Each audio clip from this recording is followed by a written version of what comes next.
Conexão Poder. Oferecimento Titânia Telecom. Soluções para conectar negócios e pessoas.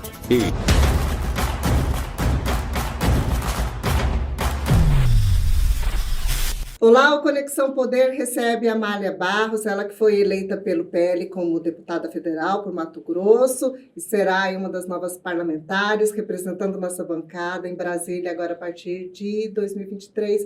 Bem-vinda, deputada, parabéns pela eleição. E aí, como é que está essa expectativa? Obrigada, um prazer estar aqui com vocês no bate-papo de mulheres, né? Vai ser legal. E eu estou muito feliz, quero agradecer, né, o estado de Mato Grosso pelos 70.294 votos. Foi incrível, a ficha ainda está caindo. Mas se vocês me permitem, antes de começar, eu gostaria de fazer minha audiodescrição. Sim, claro. Eu sou a Amália, eu tenho pele clara, tenho cabelo castanho na altura dos ombros, o meu olho é castanho e um dos meus olhos é uma prótese ocular, o meu olho esquerdo é uma prótese ocular. Eu visto agora um terno branco com uma camiseta branca por baixo, uma calça jeans e um tênis branco também. E o meu sinal em Libras é a mão na frente do meu olho esquerdo. E além de ser meu sinal em Libras, a mão na frente de um dos olhos também é o sinal mundial dos monoculares. Então, a comunidade surda me batizou dessa forma, né, pela minha luta. Sim, foi assim que começou a sua campanha, né? Foi assim que começou a minha história na política. A sua história na política, né? Conta um pouco pra gente como que foi que foi lançada a política. Eu falo que assim, a gente está em dezembro, né? E foi em dezembro do ano passado que no meu coração nasceu a vontade de me tornar deputada federal e de entrar para a política. Antes disso, não passava pelos meus sonhos. Meus planos do ano passado era ser mãe, que é o maior sonho da minha vida. Eu passei o ano inteiro fazendo tratamento para engravidar, infelizmente não consegui, mas não perdi a esperança. Serei mãe, gerando ou não, eu serei mãe. E então eu estava com foco na minha gravidez, né?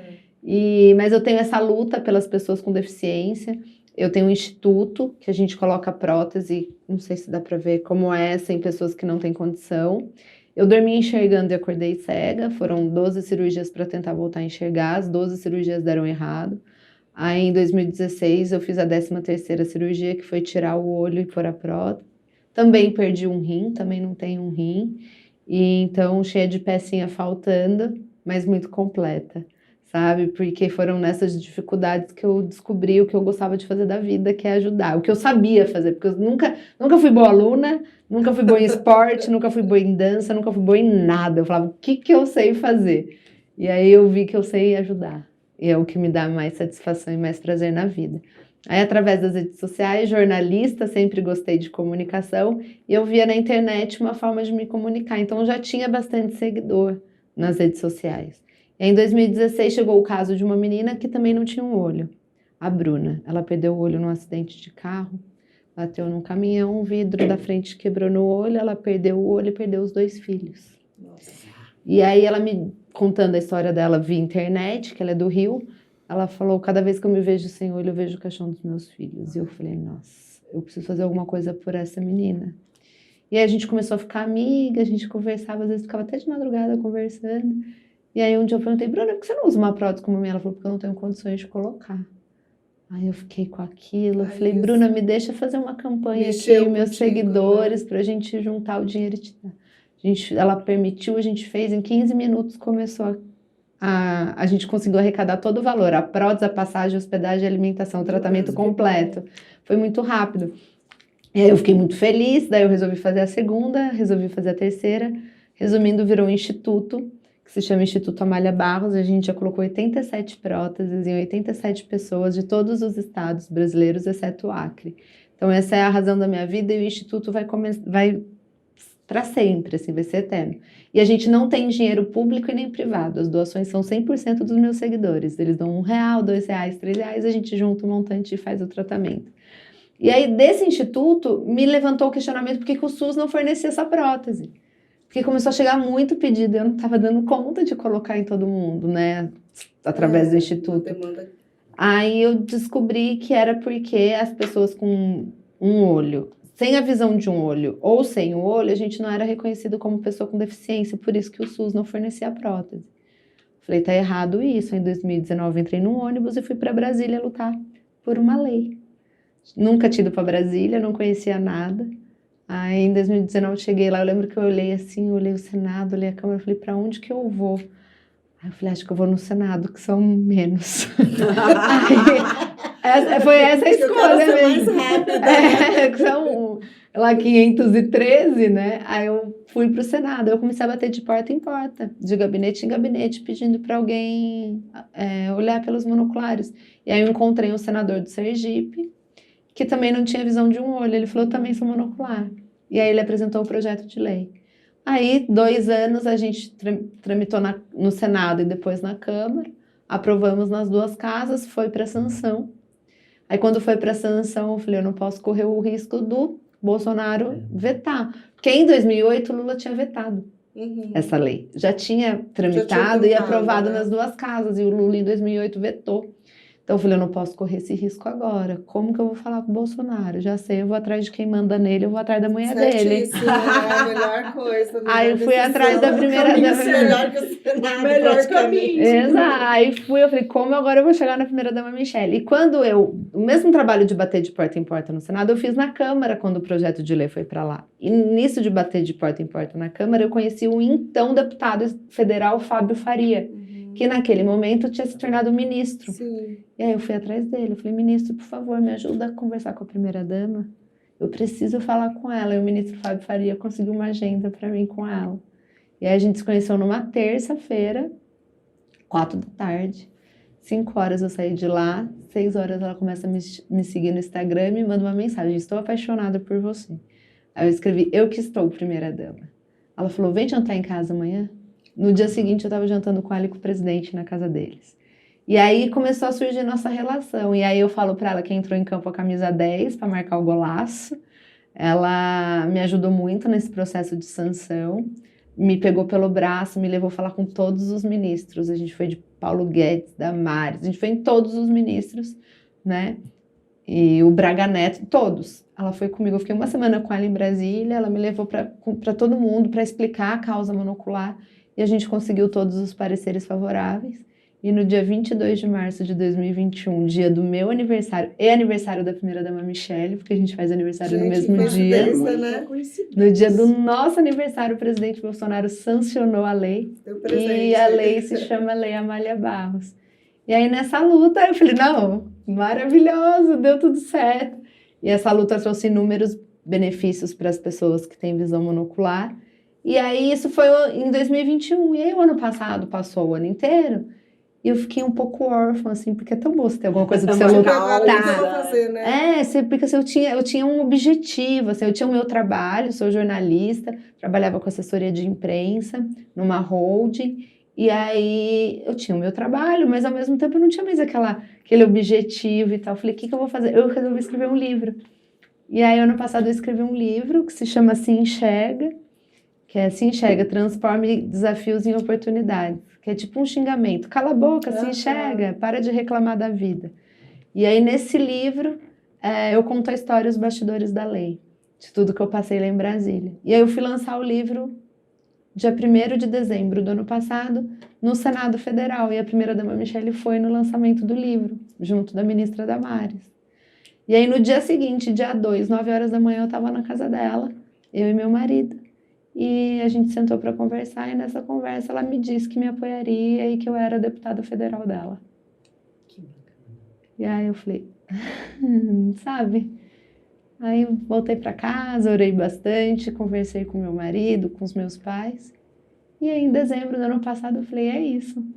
E teve uma frase da primeira-dama Michelle que me marcou, assim, que foi, Amália, o que você fez pela luta pela sua lei é um papel de um deputado, né? Muito do que você fez, tem muito deputado aqui que não fez, que é conseguir aprovar uma lei que impacta positivamente na vida das pessoas. Esse é o trabalho de um deputado federal, você já exerceu esse trabalho. Por que você não faz por outras causas o que você fez pela sua? Sim. E agora vai ter oportunidade. Eu falo que agora mudei do lado. Agora mudei de é lado do balcão, né? Exatamente. E por falar nisso, e agora? Como é que fica? A senhora volta a Brasília, quer dizer, já voltou lá, agora Uhum. volta efetivamente como deputada. Chega numa situação, num ambiente bastante polarizado, né? Onde ainda tem uma base do presidente, mas como vai ser a Amália Barros, deputada federal representando Mato Grosso lá em Brasília? Bom, a Amália, ela vai ser uma deputada que vai dar voz às pessoas. É realmente o que eu falei, eu mudei de lado do balcão. Porque eu já estive do lado de alguém que luta por aquilo que acredita e que quer se sentir representada. E eu precisei que muitos políticos me dessem voz. E eu tive essa voz. Agora está na hora de eu dar voz para as pessoas. Eu quero ser uma deputada extremamente acessível. Eu quero que as pessoas consigam. Eu acho o deputado federal um pouco distante das pessoas. Eu quero estar próximo. Eu quero ser eu quero que as pessoas me achem, consigam falar comigo, que me contem suas histórias, sabe? Eu quero ser a voz deles. Eu quero que as pessoas me digam o que eu tenho que fazer. Assim como eu disse para outras pessoas. Então, eu quero ser uma deputada extremamente acessível, que realmente lute por aquilo que as pessoas desejam que eu lute, mas com certeza uma deputada de oposição. Como é que vai ser essa oposição, deputado? Porque a gente já tem visto, né, nós temos aí na nossa bancada, a maioria dos eleitos apoiaram a reeleição do presidente Bolsonaro, né? E agora vão ter que conviver com um governo de esquerda, né? E aí a gente já tem visto membros da nossa bancada mesmo falando, acho que foi o senador Jaime, que colocou esses dias, a oposição, ele aconselhou que os novos eleitos aí não façam oposição por oposição. Sim. Vamos com calma, né? Menos sangria, né? Não faça oposição. Deu uma aconselhada ele com mais experiente ali, né? Diplomacia. Como é que vai ser essa oposição? Eu gosto de responder essa pergunta com uma história rápida, posso? Sim.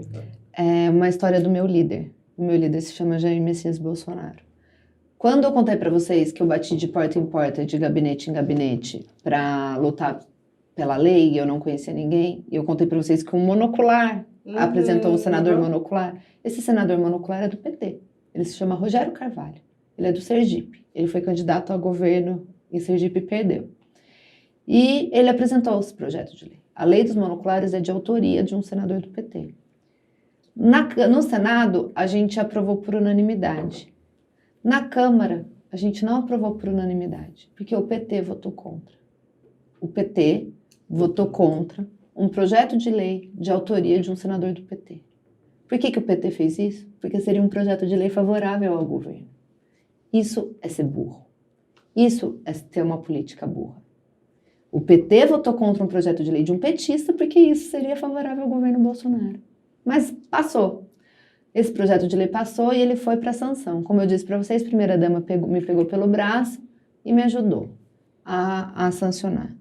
E ela marcou uma reunião para mim com o presidente Bolsonaro. Foi numa live lá no Palácio da Alvorada.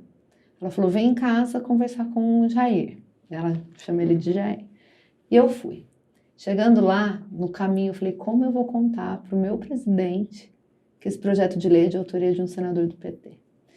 Aí eu cheguei depois da live, sentei na frente dele e fiz assim, presidente, eu preciso contar para você o seguinte, o autor da lei, ele é monocular. Ele também não enxerga de um olho, e por isso ele é o autor. Aí ele fez assim, você tá cheia de dedos porque ele é petista?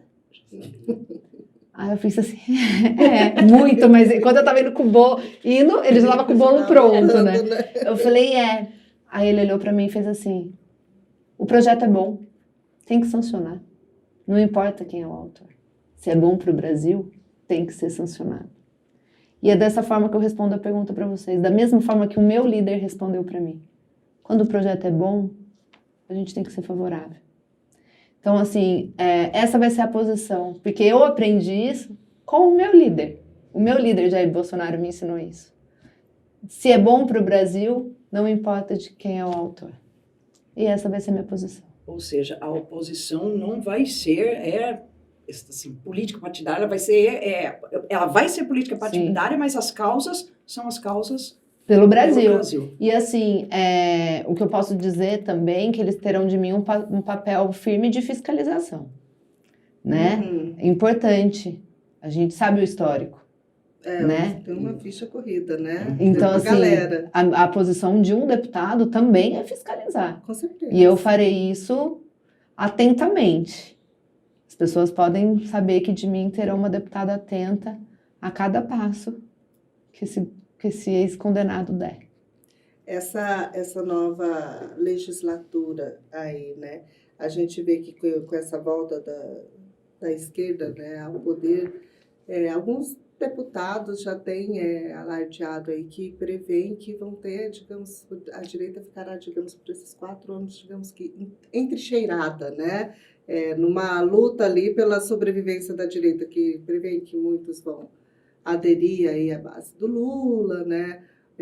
Prevêem até o deputado Medeiros falou recentemente que prevê até que quem faça uma oposição mais severa seja perseguido, seja até preso. Como é que a senhora vê esse futuro da direita aí nesses próximos anos? Olha, eu acho que a direita está mais forte do que nunca, né? Bolsonaro teve muito voto, né? Ele não é um candidato derrotado, né? Eu estou falando isso como está o cenário hoje, o cenário né? ainda é muito Não polarizado. vamos entrar na questão das urnas, de apuração. Na verdade, o cenário não mudou, né? Ainda está o mesmo, Exato. né? Bem polarizado, né? Então, assim, o presidente Bolsonaro, ele é uma liderança fortíssima. E ele continuará sendo nosso líder, né? Então, assim, a direita está muito forte. E eu acredito que continuará forte. E a gente tem tudo para sair mais forte daqui 2 anos também com a eleição nas prefeituras. Então, a direita está unida, está forte. A gente elegeu uma quantidade enorme de deputados, de senadores. Então, a gente tem tudo para desempenhar um bonito papel. A gente não vai ficar apagado, não. Manter a representatividade forte ali, a gente não vai ações. ficar apagado, não. Eu acredito que essa declaração do deputado José Medeiros, meu colega, de perseguição, de prisão, está baseado no que a gente já está vendo no cenário atual, né? A gente já tem um ministro do Supremo que já está fazendo, já está tirando o poder de falar de um parlamentar, né? Tirando do ar rede social de parlamentares com números altíssimos e, querendo ou não, é a forma que a gente tem hoje, muito direta da gente se comunicar com o nosso eleitor, Sim, com a população. Ele fala disso mesmo, né? Então, assim, eu acredito que tem fundamento o que ele está falando, porque a gente já está vendo isso, né? A gente não está falando de um futuro, a gente já está falando do presente. E a gente viu agora também recentemente aí decisões, né, com relação a essas manifestações, aos protestos. Nós tivemos aqui em Mato Grosso um prefeito afastado. Sim, de Itapurá. Pelo STF. Eu liguei por ele. estar lá participando e gravando vídeo, convocando, né, que participem de manifestações. E tivemos a imposição de multa, né? Sim. 20 mil por cabeça participando da manifestação. Se você tiver caminhão, for pessoa jurídica, 100 mil. Retaliação, né? Então, essa sua avaliação é abusivo? É abusivo. Como que é a sua avaliação? Minha avaliação é que todo mundo tem direito de se manifestar, né? É um direito. Tá na Constituição, a gente tem direito. Eu respeito quem não concorda com as manifestações, também é um direito de não concordar. Sim, claro. Mas as pessoas que querem se manifestar, elas têm esse direito, né? Elas estão manifestando por alguma coisa que não agrada. E isso que está acontecendo, dessa perseguição a políticos, aos manifestantes, para mim nada mais é do que censura. Muitos já colocam até que seria uma ditadura do judiciário. Sim, da toga. Uma outra situação que a gente pode colocar nesse sentido também é a questão da diplomação do presidente. Foi antecipada. Já seria uma maneira e uma tentativa de tentar dar uma esfriada nesses manifestos, nesses protestos. Como é que a senhora vê essa situação? O objetivo dele era esse, né? Eu acredito que esfria. Eu acho que não. Porque é aí que a gente vai ter mais mudando. Pelo contrário, eu acho que aí vai ser efetivado. Consumado. Aí agora está consumado. Exato. Então agora que a gente tem que lutar mais por aquilo que a gente acredita. A impressão que eu tenho quando eu vou a Brasília, eu fui algumas vezes, porque depois de eleita, porque a gente teve que entender como funciona. Sim. E tal, gabinete, apartamento, equipe, tudo é muito novo para mim. E fui para essa reunião que teve, esse jantar que a gente teve com o presidente Bolsonaro, todos os eleitos. E a leitura que eu tinha lá em Brasília era que tava assim, quando você anda ali no Congresso, eles estavam fingindo não ver as manifestações. Eles quem? A Câmara, o Senado, os parlamentares eleitos, sabe? Porque assim, a minha realidade, o meu mundo, a gente comenta muito disso Sim, na minha sim, casa, com os meus Mato amigos, Grosso. com os meus colegas aqui em Mato Grosso, as pessoas que eu encontro na rua, é a pauta, né? Eu até brinco, a Copa do Mundo tava aí, me parecia que tinha Copa. A gente ia comer alguma coisa, ou você via no barzinho, o papo da cerveja é política. Política. Não era bola, né? Uhum. Então, assim, isso pra mim é muito latente, né? Assim, eu tô vivendo isso. E aí a gente chega em Brasília, eu falo, as pessoas não estão acompanhando o que está acontecendo lá fora. Essa era a impressão que eu tinha. Então, eu acho que adiantar essa diplomação foi para realmente terminar de colocar os panos quentes ali, sabe? Você andava ali na Câmara, estava sendo discutido presidência da Câmara, presidência do Senado, mas espera aí, a gente tem uma manifestação gigante ali fora, entendeu? E a impressão que eu tenho é que as pessoas não estavam olhando para isso. Então, talvez a tentativa de adiantar a diplomação foi exatamente para isso, para terminar de colocar pano quente, mas pelo contrário, eu acho que está colocando mais lenha na fogueira. Acendendo acho. fósforo. É. Agora, com essa questão aí dessa avaliação da ditadura, da toga, né? O Congresso não deveria agir? O Senado, né? Tem como agir? Quem tem o poder de agir sobre isso é o Senado. Então, deveria agir? Deveria. E tem como agir? Você acha que vai agir ou vai ficar por isso mesmo? Eu espero. A Câmara se movimentou, né? O deputado Marcel recolheu tantas assinaturas para a CPI, mas por questão de... O presidente Arthur Lira disse que por questão de tempo, porque a CPI normalmente ela tem que terminar até o recesso. Sim, não tem como. Mas qualquer coisa a gente abre uma outra no próximo mandato. Eu vou fazer questão de assinar. Pode ser aberta uma outra. Sim, né? Com os próximos deputados a gente recolhe todas as assinaturas de novo. Porque assim, eu não pude assinar agora porque não estou deputada. Mas eu cobrei, assim como... Assina aí, vamos assinar. Assim, eu ajudei com os deputados que eu acabei conhecendo, lutando pela lei dos olhos, da visão. Eu acabei conhecendo muitos deputados e tinha o contato. E eu mandava WhatsApp, e aí, deputado, vamos assinar, temos que assinar a CPI. E o deputado Marcel conseguiu até mais. Ele conseguiu, né? Mas 180. Realmente pelo prazo não tinha como. Mas a gente abre outra. Com certeza. Aí vai ter 4 anos de prazo. A gente vai abrir outra. Pauta pra gente, né? Por favor. 4 anos de pauta. Deputada, a senhora falou que já desde eleita esteve 3 vezes em Brasília. Nessas visitas a Brasília, a senhora chegou a encontrar com o presidente Jair Bolsonaro e, mais especificamente, também com a primeira-dama, Michele Bolsonaro. Ela foi uma grande parceira da senhora, ela vai continuar sendo. Como é que vai ser isso? Com certeza, a primeira-dama Michele é minha inspiração. Eu espero... Acho difícil eu conseguir chegar ao que é uma primeira-dama Michele e o que ela representou, porque ela foi a melhor primeira-dama da história desse país. Mas, assim, a minha postura como deputada, eu espero e ela me inspira a ter uma postura como a dela, sabe? Uma postura de uma mulher muito decidida, com uma postura, com a posição muito definida, mas o amor, o olhar sempre em primeiro lugar, sabe? O humano sempre em primeiro lugar. A primeira-dama Michele, ela é isso. Ela abraça todo mundo, independente de quem seja, sabe? Ela é amor. Eu falo para ela, eu queria que todo mundo tivesse o prazer de conviver e conhecer realmente com esse coração, sabe? E eu fui a Brasília entre o primeiro e o segundo turno, eu fui uma vez, porque a gente ganhou a eleição no dia 2 de outubro, dia 3 a cabeça ficou a 1000, dia 4 a gente já foi a Brasília porque o presidente Bolsonaro nos chamou, os deputados eleitos, para falar do segundo turno. Então a gente foi para essa reunião, a gente teve reunião com ele na quarta e na quinta, foram 2 dias. Mas daí a pauta era o segundo turno, né? O assunto era o segundo turno. Então eu fui e estive com ele essas 2 vezes, entre o primeiro e o segundo turno.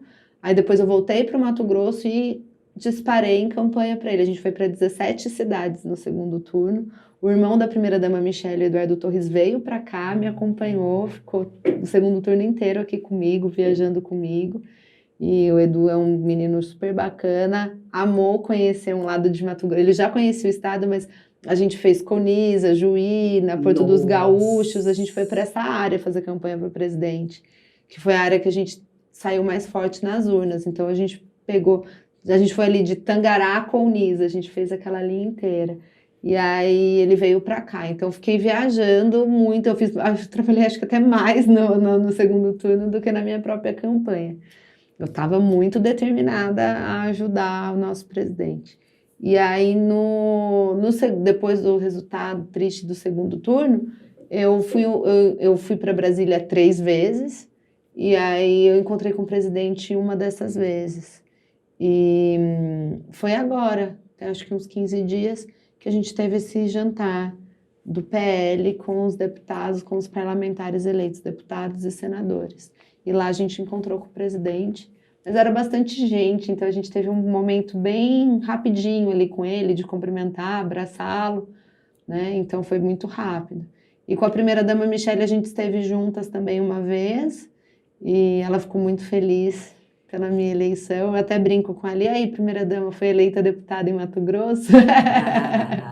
E esse mapa, o estado do Mato Grosso, mapinha, eu fiz um para ela. Então eu fiz um desse, ela também tem, porque ela me ajudou. Então, ela tem um papel muito importante. Eu falo bastante com ela pelo WhatsApp, assim. Sexta-feira falei com ela por telefone e ela tá em paz. Ela tem uma fé. O que ela fala? Ela fala, eu não pergunto, sabe? Eu não me sinto à vontade de ficar fazendo questionamento. Eu acho que é muita gente cobrando. Então, eu deixo ela falar. E eu perguntei só como a senhora tá. Ela falou, Amália, eu confio em Deus. A fé dela é inabalável. Ela falou assim, eu tenho tanta fé porque eu vou questionar, ou, sabe? Eu confio do princípio ao fim. Então, assim, ela tá em paz. Ela tá em paz. Ela é o suporte. Tenho certeza absoluta, eu falo sem dúvida nenhuma que a primeira-dama Michele Bolsonaro é o esteio, é a base, é o suporte do nosso presidente Jair. E sobre o presidente Jair, a senhora mesmo já falou que o considera um líder, um mentor, mas ele não deve estar tão presencial, aí agora nos próximos 4 anos, até porque, teoricamente, vai estar sem um cargo, né? A senhora acredita que ele vai passar por um processo de reclusão, deve surgir um outro nome da direita aí, ou até futuramente, pensando nas próximas eleições, ele retorna? Como é que a senhora vê esse cenário futuro? Eu acho que o processo de reclusão do presidente Jair Bolsonaro já passou. A gente viu que ele ficou bem quieto, em silêncio nesses últimos dias. Eu acho que ele estava entendendo, digerindo e pensando nos rumos do nosso país. Eu ainda tenho esperança que alguma coisa aconteça, mas eu acho que esse período já passou. Eu vejo o presidente Bolsonaro extremamente ativo, e participativo, né? Querendo ou não, ele fez muitos líderes, ele fez muitas pessoas, e a gente precisa dele, a gente precisa da orientação dele, da opinião dele, e eu não vejo o presidente Bolsonaro saindo do cenário político, pelo contrário, o bolsonarismo está muito mais forte, e com certeza, mesmo com o resultado que nos foi apresentado, sai muito forte dessa eleição. A senhora disse, ainda tem esperança que alguma coisa aconteça. A senhora está se referindo exatamente ao quê, quando disse? Eu espero que pelo menos as dúvidas sejam sanadas. O que me incomoda é a falta de respostas para as dúvidas que são levantadas, né? As dúvidas apresentadas pelo nosso próprio partido, né, as dúvidas levantadas pelo relatório das Forças Armadas. Então, assim, eu espero, o mínimo, uma resposta. Em vez de nos responder, vem com retaliação, isso não me cai bem. Eu espero esclarecimentos. E é só isso que o PL pediu, esclarecimentos. Ainda sobre as eleições. Ainda sobre as eleições. Sobre os votos. Você questionar é constitucional, é democrático, você tem esse direito. Olha, você pode me esclarecer isso? Quando a gente pede esclarecimento, vem com retaliação, vem com multa. Esclarece. Ponto. Eu espero ainda esclarecimentos. Ainda no assunto, aproveitando esse gancho do que se espera, né? A gente teve aí anúncio de alguns futuros ministros, né? Do Lula, né? Haddad na Fazenda, né? Flávio Dino. Flávio Dino, né? O que esperar dessa próxima gestão? Eu estou vendo esses ministérios como um baita apadrinhamento político, né? A gente tem ali, já eu até anotei, o PTB, o PSB, né? Em cinco nomes já colocados, a gente já tem 3 partidos políticos, assim. Eu não vejo critérios técnicos. A gente pega até a reação do mercado, né? Em relação à nomeação, por exemplo, do ex-pior prefeito da história de São Paulo, Fernando Haddad. O ex-pior prefeito de São Paulo, Fernando Haddad. A gente viu a reação do mercado. O dólar subiu, bolsa caiu. Então, assim, a gente tem que ficar atento. Se já começou com o que vem ainda, né? E aí, o que me incomodou também foi o momento dessa nomeação, no dia do Jogo do Brasil, onde as atenções estavam em outra coisa. Sei, ali para mim é uma manutenção de poder. É isso que está me suando. O Onofre até chegou a classificar, né, que seria o Haddad na Fazenda, seria o próprio Lula no Ministério, né, com agenda estritamente pessoal. Um Paulo Guedes por um Fernando Haddad. Acho difícil a gente ter um time de ministros como no governo Bolsonaro, né? O Bolsonaro fez líderes, né? Tanto é que a gente viu o resultado nas urnas. Muitos dos seus ministros viraram senadores, governadores, né? O próprio ministro Tarcísio. A gente tem o Jorge Seife, senador por Santa Catarina, que era o secretário da Pesca. Vários nomes, né? O próprio senador de São Paulo, o astronauta. Então, assim, a gente teve nomes. Isso, para mim, comprova que o time de ministros do presidente Bolsonaro foi aprovado com sucesso, né? E o resultado veio pelas urnas. Pelo bem do país, eu espero que os próximos nomes anunciados sejam muito melhores do que esses 5 primeiros, porque esses 5 primeiros, se a gente for daí nivelar, a gente está lascado. Também espero, deputado. O Brasil está lascado. Já, sem plágio, já tem uma frase dessa. Bom, eu quero agradecer a sua entrevista, ao Conexão Poder, deixar o espaço aberto, né? E o nosso presente, caneca do Conexão Poder. Que legal, eu faço coleção de canecas. Essa é para Brasília, para o gabinete. Sério, eu vou levar. Que legal, vocês vão me visitar lá. Pro gabinete. O gabinete é nosso, é de Mato Grosso. São as pessoas de Mato Grosso que vão pautar meu mandato. E eu estou aberta a sugestões, vocês fiquem à vontade também para palpitar. Né? No nosso mandato. Fica à vontade. Ai, que linda! Muito bom. Ó. Isso aí já pode pôr na mala, já está de malas prontas, deputada? Não, ainda não. A gente assume em 1º de fevereiro. E o gabinete é entregue só em 1º de fevereiro também. Então, esperando ainda as definições de gabinete, das coisas. Mas a equipe, aos pouquinhos, a gente já está montando. E a gente está montando uma equipe bem talentosa, bem competente, porque a presença do deputado é importante, mas a importância de uma equipe talentosa é fundamental. Então, é um time, eu estou me preocupando muito de montar um time competente para a gente exercer um bom trabalho pelo nosso estado. Honrar os votos que recebi. E vai se dividir entre Mato Grosso e Brasília? Vou estar sempre por aqui. E tá esse corpo a corpo, né? Esse feedback é muito importante, assim, essa troca. E é o que eu mais gosto. Todo mundo fala, como que foi a eleição? Eu falo, a parte mais gostosa era isso, você ir nas cidades, você conhecer as pessoas, sabe? A gente tem muita gente boa no nosso estado, muita gente trabalhadora, muita gente determinada, com histórias de vida surpreendentes, pessoas que chegaram aqui, né, em cima de um caminhão e construíram uma história bonita, pessoas que estão lutando, né, pela sua cidade, que ajudaram esse estado a ser tão próspero como é. Então, a parte mais gostosa é isso. Eu falava que o ruim da campanha era a reunião do partido, é muito chato. Mas esse corpo a corpo com as pessoas é bom demais. Então, eu vou estar sempre no corpo a corpo. Esse é o seu recado aí para a população. Eu quero agradecer mesmo os 70.294 votos. Me enche de orgulho. A gente teve voto nos 141 municípios, então agradecer os 141 municípios. E vocês podem ter certeza que o que tiver ao meu alcance eu vou fazer para honrar todos esses votos e encher as pessoas que acreditaram em mim de orgulho, mas dizer que o meu mandato está aberto a todos, não é só os 70.294 pessoas que votaram em mim, não. O meu mandato é de todo o estado de Mato Grosso, eu vou estar à disposição para ajudar. E ninguém vai ficar sem resposta, mesmo que a resposta seja não, né? Então, todo mundo terá a resposta e conseguirá falar com a gente, ter acesso a gente e levar a sua demanda. É isso.